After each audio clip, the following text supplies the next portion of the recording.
Hi ma'am, my name is Mark Angelo B. Ayanto and the title of my balak is Kalikasan. Ang kalikasan kay ganda't yaman, buhay na nagbibigay sa lupa't halaman, mula sa dagat hanggang sa bundok mataas. Kagandahang likas sa bawat dako'y nakapas. Ang mga puno ay hangin nagbibigay, sa ating dibdib buhay ay dinadala.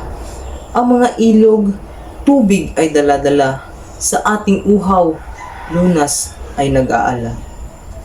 Ngunit ang mga tao, minsan ay sakim, sinisira ang likas, walang awat habag, pinuputol ang puno, walang pag-aalinlangan, kapaligiray nasisira sa ating kawalan.